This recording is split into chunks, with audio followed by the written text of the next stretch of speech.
Welcome to my humble little office. My name is R. Keith Andrews. I am a spiritual guide and paranormal adept. The journey continues today on June 13th, 2021 at approximately 5:52 a.m. Well, yesterday was rough, but we got through it. Took a lot of work, took a lot of sorting around, but we did get through it. And at this point, we've got a number of other things on the go. Well, that was noisy. Oh, our coffee pot. Not coffee pot, coffee pad. Coaster, that's the word we're looking for. Okay, now, I've mentioned it many times. If you desire to get your life straightened around, you have to pick what you're not content with. Absolutely know what you are content with, but the thing is, the things you're content with, you don't have to change, because you're content with them already. It's the ones that you're not content with that will be the easiest to identify to correct. But it's not a question of going, oh, they're not good because somebody else said so. It's what you're not content with. But remember, three major factors. Karmic law. Okay. Be true to yourself. Do unto others as you desire them to do unto you. Energy out, energy in. Number two is this one. This funny little sign here. And I keep doing that. I am worth it. And that's going to leave a mark. Apparently, I'm going to have to do something about that. Number three is this one here. And I've got to do this today. Okay. Now, when you look at this, understand this is household. We have legally attained a minimum. In the case of last month, it was $21.16. But X number of dollars by. Yeah, I'm going to have to change that because this is last month. And we did actually make this. So, but you write on a sheet of paper, right near wherever you work on your finances. I have legally attained a minimum of X dollars by June 30th, 2021 at 1 minute to midnight. Now that X is whatever it is that it costs to run your household. Rent or mortgage, utilities, food, insurance, gas, all of the operating expenses. That's what that X is for. Okay, and the reason for it is because writing it down draws it out of the spiritual realm into the material world where it can be made manifest. Okay, now what did I just do with my list? As you can see, I've moved my list over onto my left-hand side to make it a little easier. Or not easier, but to give my left hand reason to work. So that's what we're doing. It takes a little longer, takes a little more effort, a little more concentration. But it also means that I get the exercise with that hand, much like I did with my coffee cup. Now, from my standpoint, it really boils down to this. You've got there's four aspects of your life that you really have to have in balance, and it works out quite normally. Okay, when you take a look at it, you've got your personal life, whatever you do for your own enjoyment. In my case, it happens to be role-playing. Dungeons and Dragons, Aftermath, used to play Teenage Mutant Ninja Turtles. If you're a gamer and you're listening to this, you'll understand what those games are. If not, you're pretty much hooped. Look them up. I've been doing this since I was 13. I'm 58 now. So I'm looking at 45 years here, in case your math was off. Or mine is. But you've got the one aspect that covers your own life, your own personal hobbies, the things that you do for you. Now, they may include other people, but the primary focus is you. Then you have the secondary batch, which is your interpersonal. Friends, family, co-workers, acquaintances, the things you do that directly involve other people. In other words, if you're going for coffee with somebody, okay, if you're going for coffee, then you're doing well. Okay, that's one of those things. If you're working, if you're going to school, these are interpersonal things. Okay, like the friends at school. Then you've got your income. Okay, which is your business, your job, your career, your business, your schooling. Those things all fall into the income bracket because they're either making income or setting you up to make income. Then you got sleep. Don't forget that one. That's the one most people forget. Okay. Then we've got, everything breaks down nicely. Okay, the sleep kind of fits in a sense on its own because if you don't get it, it's kind of like eating. If you don't sleep and you don't eat, you don't live. It just kind of works out that way. But then you have your own personal body, your own fitness, okay, your financial fitness, and your spiritual fitness. Now, there is a big difference between the bunch, okay? Physical fitness is obvious, okay? That's you personally. Are you actually healing? Are you actually attaining some of your goals? Now, one of my goals where it came to physical was to drop a little bit of weight. Now, fortunately, all it took was my getting a little more active, my getting a little bit more conscious of what I was eating. Okay, made it a whole lot better. Okay, some of you go to the gym, some of you go and you run. Okay, whatever it is you're doing to physically get yourself in shape. Now, whether that's working on, like in my case, worked on my eyes. Got my eyes out of the way. I mean, my eyes are still where they belong, but at least they work now. Well, sort of. Sometimes not so much. Like in this case. Jumpin' Jiminy. There we go. Had a little metal wire I was trying to hang that on to get it out of the way. Put it back where it belonged, only it wasn't working that well.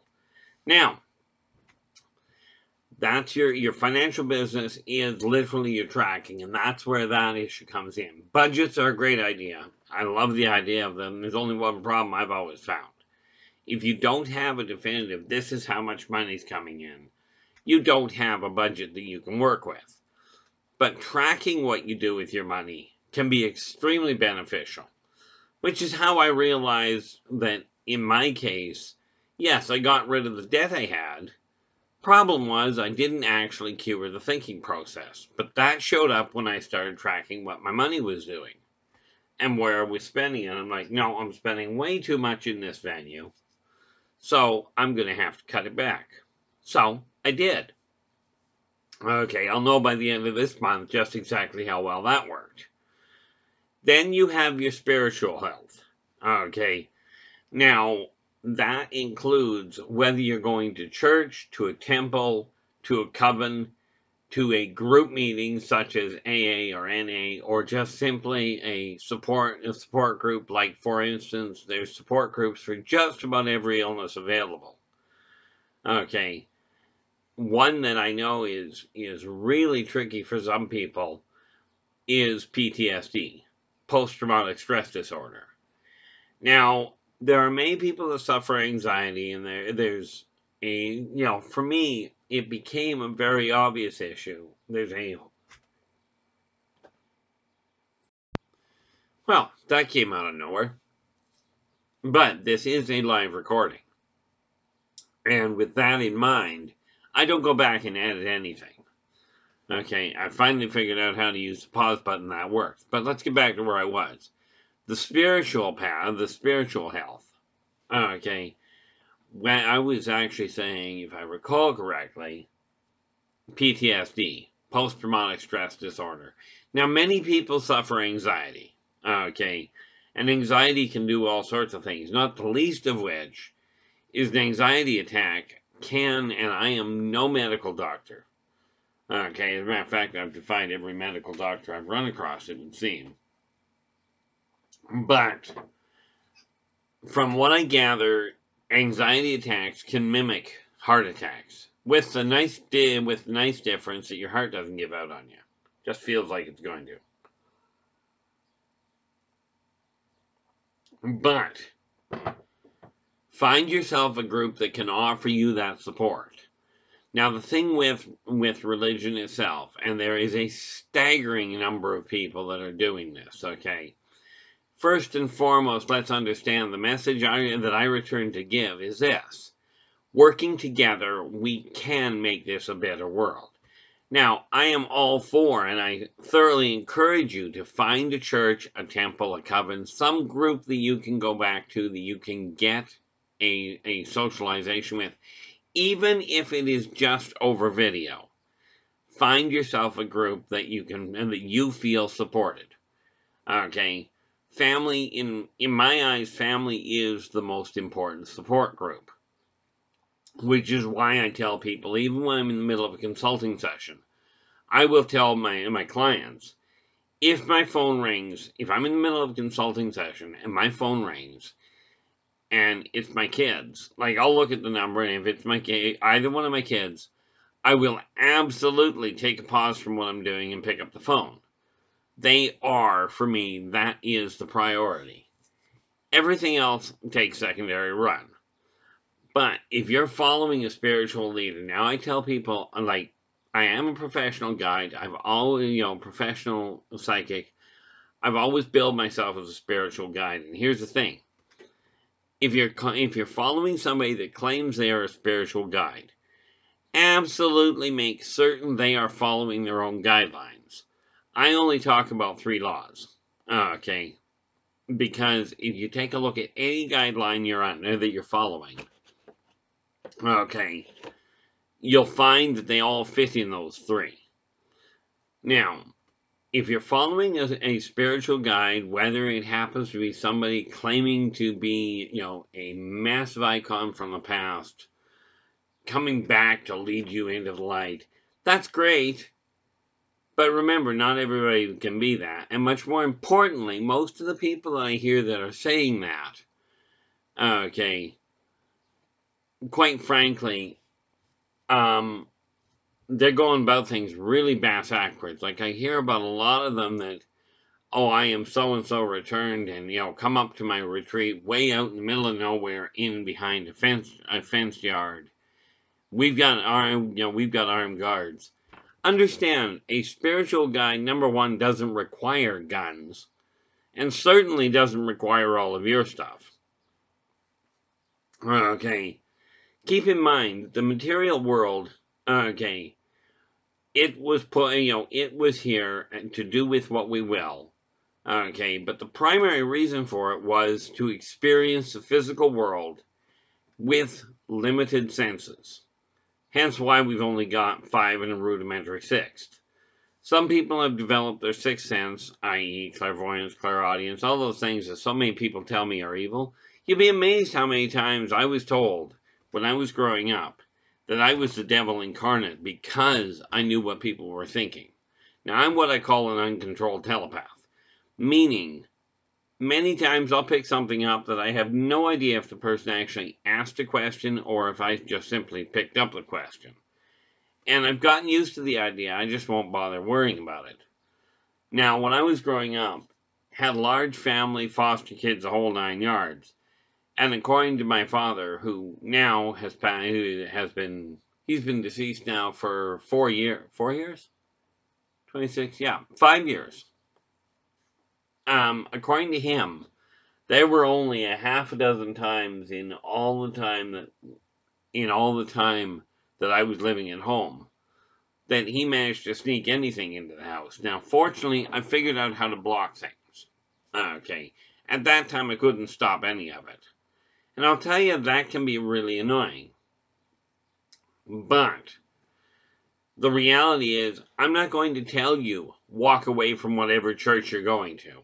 Whatever church you're comfortable in, quite frankly, if you think about it, okay, and this is something that confuses the heck out of me.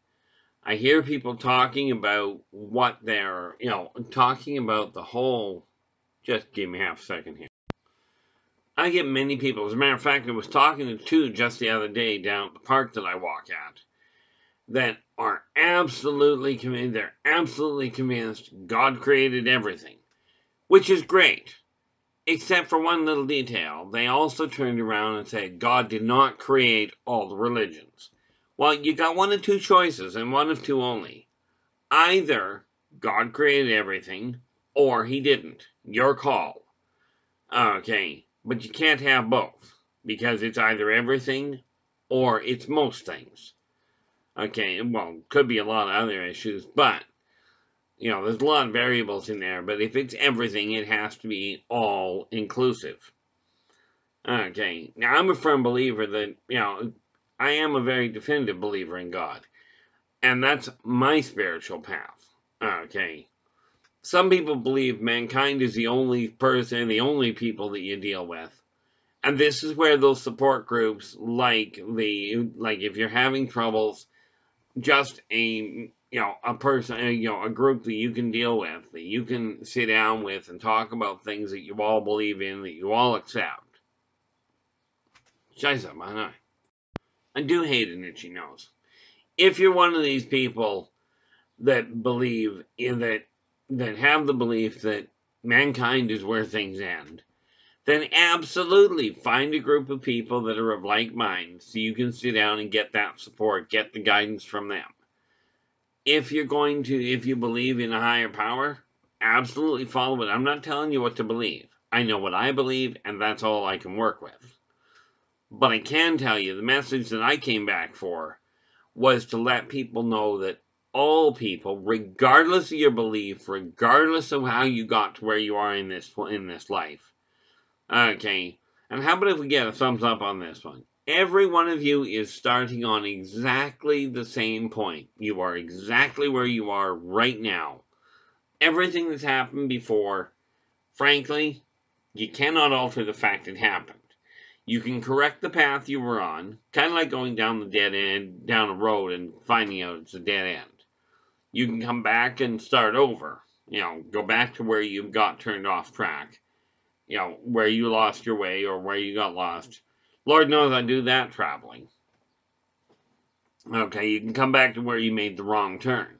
But you can't change the fact that you made the wrong turn in the first place. Okay, but pick whatever spiritual path you find fits for you. I'm not saying change that. What I'm saying is the message I came back to that I've returned to pass is that all of these paths working together is what's going to make this world a better place. It's going to. When we eliminate the negative things out of our life, when we alter them to things that we're content with, then all we're left with is a world that we're happier with. If everybody does that, sticking inside the karmic laws, if everybody does that, war, famine, greed, brutality, fear will probably always be there because it's necessary in order to get things. In order to understand what love is, you have to have the other side.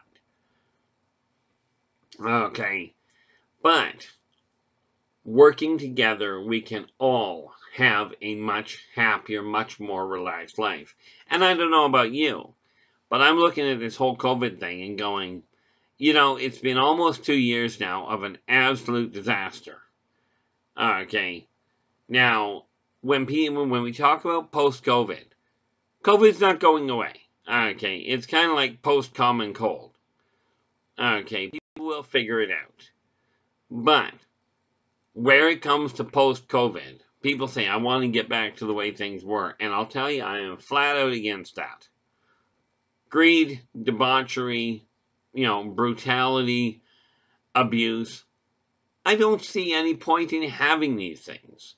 Okay, they just don't do any good for me. Okay, and I encourage you to work against those. If you're running a business, and bear in mind, a business for me, your household is business. Okay, I remember a client I had one day. He was having trouble with his marriage.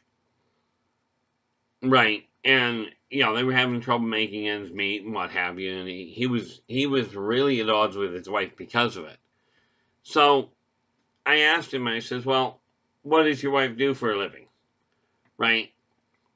Yeah, I says, what are you doing? He says, I'm a landscaper. He says, you own your own company? He goes, no. And he says, I just work for somebody else. I says, great. What does your wife do? Oh, she does nothing. She just stays at home and raises our 3 boys. I looked at him and I says, okay, you want to solve the fight at home? He goes, yeah. I said, good. Trade jobs with your wife for a week. Okay, now I've suggested this to a staggering number of people. Of course, he looked at me and goes, my wife can't do my job. I says, you're a landscaper. Okay, she's in decent shape. Trust me, you got 3 boys, she's in good shape. Talk to your boss. He's a decent chap. He'll let you swap out. He was the only husband I talked to that I suggested that to that turned around and went and did it. And, you know, a week later, he come back to me and he says, man, I am never going to complain about my wife not working again. She can raise the kids at home. I'll go out and I'll take it easy and I'll do the landscaping. Right. That little revelation for him, sharing that realization that his wife raising the kids was doing one heck of a complicated job.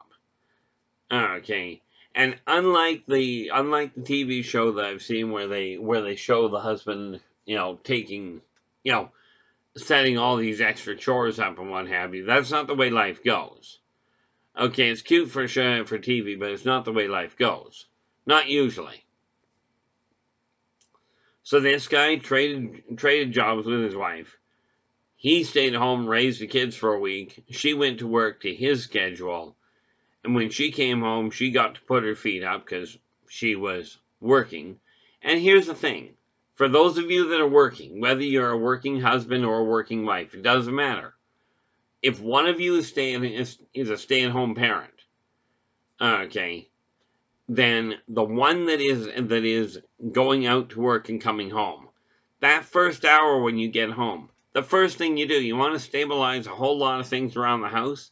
That first hour you get home, collect up the kids and tell your other half, go and put your feet up, have a coffee for an hour, I'll deal with the kids, I'll deal with whatever. Yes, you've put in a whole day's work, but let us not forget that the person staying at home is also putting in a whole day's work.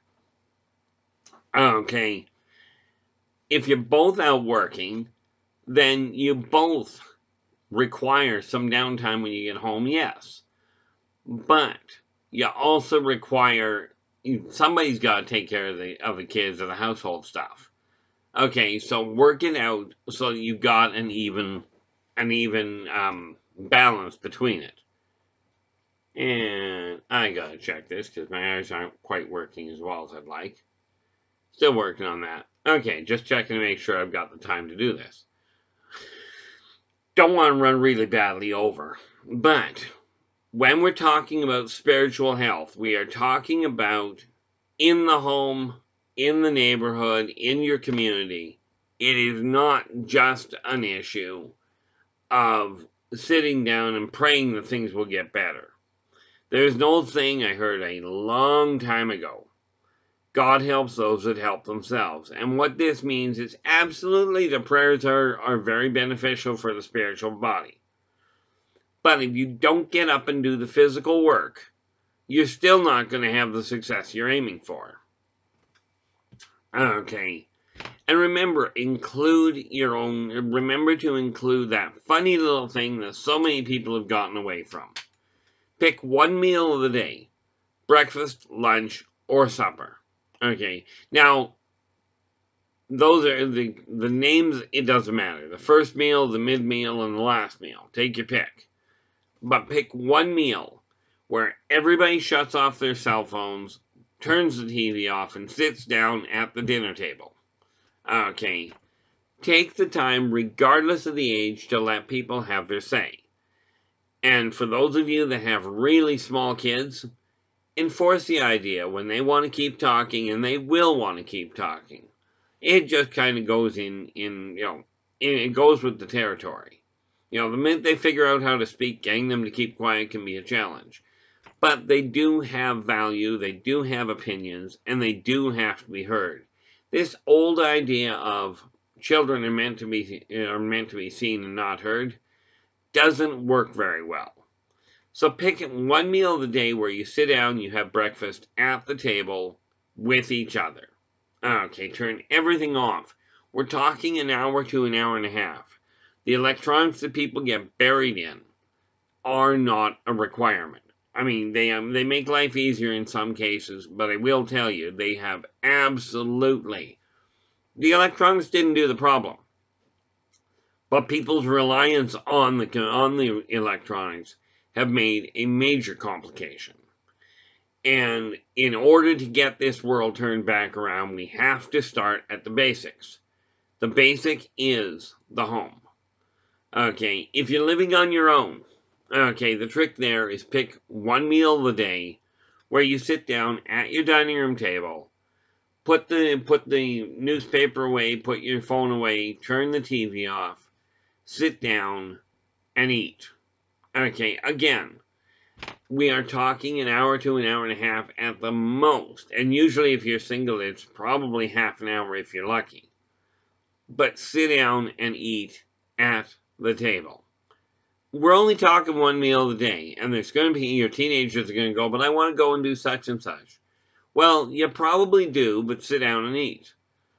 Okay, because that family unit is critical to turning this world around. You know, it is absolutely imperative. And that's where the spiritual health starts, is taking time out to reconnect with the family. Okay, and we are not talking the mafia family. That's a whole other ballgame. Okay, we're talking about your family. You stabilize the home unit and you will have so much less troubles out in the rest of the world that you will be amazed. I used to keep a journal. Funny thing is, with all the encouragement I got to put it on video, this is how I end up talking to myself a lot. And rest assured, one of the reasons I end up looking into the camera is because quite literally, I'm talking to me. Yes, my hand goes all over the place. I got over it. Anyway, give us a thumbs up, subscribe to the channel, and if you check the bottom of the video, you'll find a whole list of different ways to connect with me. Okay, if you've got questions in any field, I've been in the consulting field now for personal stuff, business stuff, UFO, alien technology, psychic stuff. I've been doing it since I was born. Okay, it became public knowledge when I was 10, and in 1986, in 1986, I was 23, it became my profession. That was when I started generating an income. So, drop me a line, there's no problem there, I will do my best to get back to you. But I am bringing this to a close, and I will be back tomorrow. Until tomorrow, take care of yourselves and each other, and for pity's sakes, stay positive.